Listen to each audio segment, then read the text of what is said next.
महात्मा गौतम बुद्ध एक गांव में प्रवचन दे रहे थे। प्रवचन में नित्य ही बड़ी संख्या में लोग आते थे और विविध महत्वपूर्ण और गंभीर विषयों पर बुद्ध से ज्ञान ग्रहण करते थे। बुद्ध का शिष्य वर्ग भी काफी विशाल था, जो प्रवचन स्थल की व्यवस्था संभालता और बुद्ध की सेवा में सदैव तत्पर रहता। एक बार रात के समय महात्मा बुद्ध प्रवचन दे रहे थे। सदैव के भांति काफी लोग उनके प्रवचन सुन रहे थे।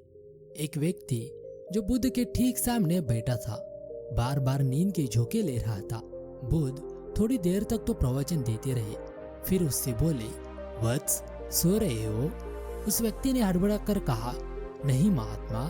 बुद्ध ने पुनः प्रवचन प्रारंभ किया और व्यक्ति फिर ऊँघने लगा। महात्मा ने फिर वही प्रश्न दोहराया और उसने नहीं कहा। ऐसा लगभग 8-10 बार हो गया। कुछ देर बाद बुद्ध ने उससे पूछा, वत्स, जीवित हो? हर बार की तरह इस बार भी उसने कहा, नहीं महात्मा।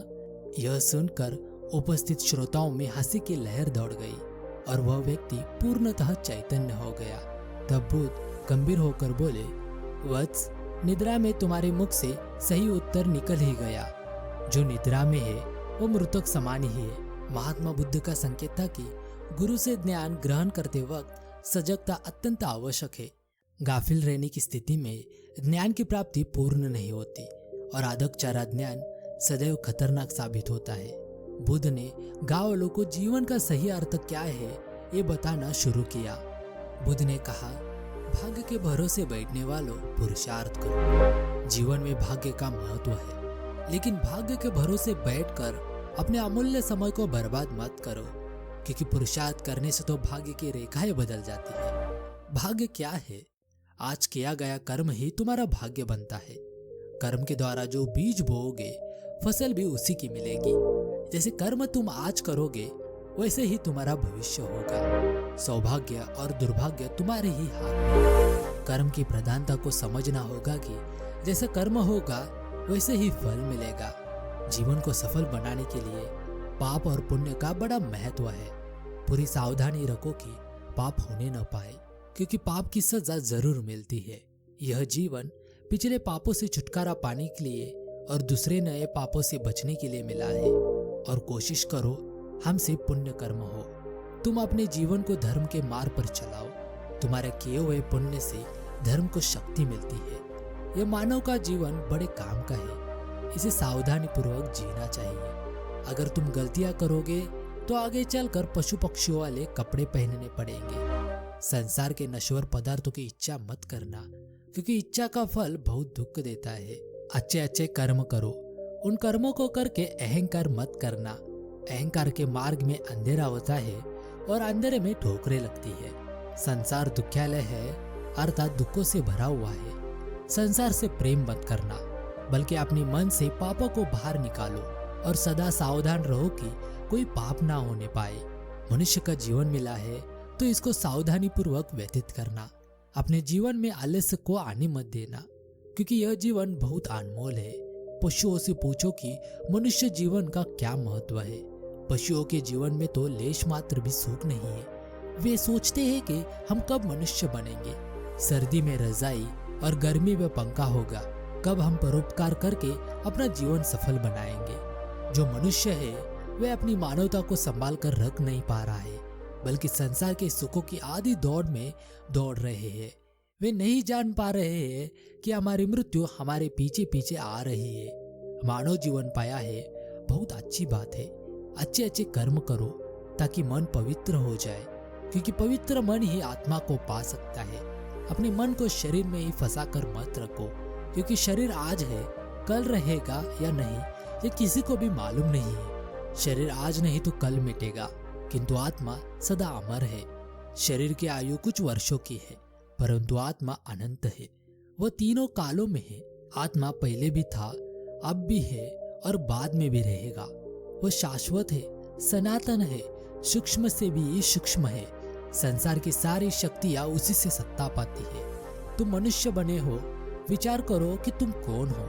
जब तक यह समझ में नहीं आएगा कि तुम कौन हो, तब तक तुम भटकते रहोगे।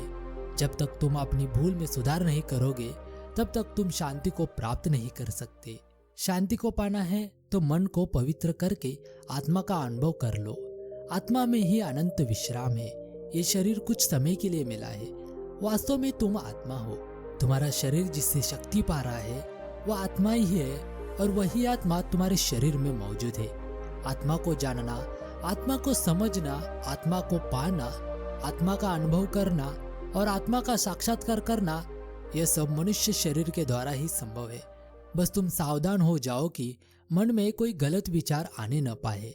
पहले मन में गलत विचार आता है, फिर वह विचार बलवान होने पर गलत कर्म करवा देता है। गलत कर्म का मतलब है पाप का जन्म हो जाना। बुद्ध ने कहा कि तुम्हारे जीवन के साथ साथ काल भी दौड़ रहा है। बचपन और यौवन कब निकल जाएंगे पता भी नहीं चलेगा। शरीर भी अनेक रोगों से घिरा रहता है। इस शरीर की शारीरिक और मानसिक दोनों प्रकार के रोगों से रक्षा करनी पड़ती है। रोग और भोग दोनों शरीर को निर्बल करते रहते हैं। रोगी और भोगी दोनों को ज्ञान अच्छा नहीं लगता। जिनका तन और मन स्वस्थ नहीं होता वे परमात्मा का लाभ नहीं उठा पाते। मनुष्य को चाहिए कि वह अपनी आयु रूपी संपदा का पूरा लाभ उठाए। अगर मनुष्य चाहे तो अपने जीवन में अच्छे अच्छे कर्म करके श्रेष्ठ प्रगति कर सकता है। जीवन में संयम को धारण करे, व्यर्थ की कामनाओं का त्याग करे, ज्ञान का दीपक जलाकर कामनाओं का विसर्जन करे। क्रोध को आग समझकर उसे सदा दूर रहना चाहिए। सदा ज्ञान गंगा का संग करो, क्योंकि शुभ विचार ही समस्त समस्याओं का समाधान है। बुद्ध ने कहा कि अपने जीवन से सदा लोभ को दूर रखो, क्योंकि तुम्हारे बूढ़े होने पर भी लोभ बूढ़ा नहीं हो पाता और लोभ सदा भूखा ही रहता है। उसका पेट कभी नहीं भर पाता। अगर लोभ की वासना प्रबल है तो वह दूसरे जन्म भी पीछा नहीं छोड़ती। जिस मनुष्य को लोभ अपने वश में कर लेता है उसका ज्ञान वह चुरा लेता है। यदि लोभ को शांत करना है तो संतोष की शरण में जाना होगा। मोह के आकर्षण में मत आना, क्योंकि मोह से तुम्हारा मन बन जाएगा और बंधा हुआ मन तुमको बहुत दुख देगा। मन के दुख का कारण है अज्ञान। मन में अगर अज्ञान है तो दुखों से कभी भी छुटकारा नहीं हो सकेगा। बस एक सम्यक ज्ञानी है जो तुमको परम शांति और मोक्ष दे सकता है। तुम अपने तन और मन में प्रेम तथा ज्ञान की ज्योति जला लो, फिर तुम्हारे जन्म जन्मांतर का अज्ञान मिट जाएगा। आज तुम मनुष्य जन्म को धारण करके बैठे हो। इसका मतलब यह है कि तुम शांति और मोक्ष के अति निकट हो। अब तुम संसार में रहकर भी संसार के लगाव में फंसना मत। संसार के अज्ञान से दूर रहना, क्योंकि वह तुमको बांध देगा। अपने आत्मा का ध्यान करो, वह तुमको सर्व बंधनों से मुक्त कर देगा।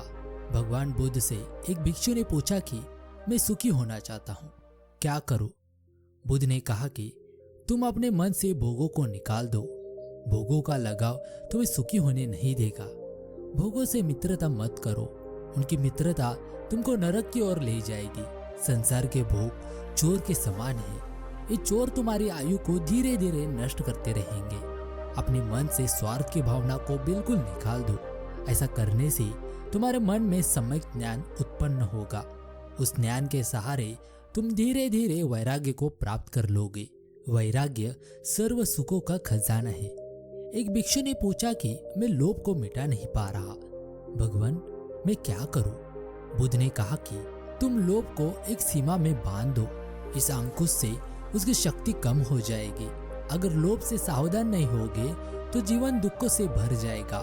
लोभ एक प्रकार का फटा हुआ थैला है, उसको जितना भी भरोगे वो भर नहीं पाएगा।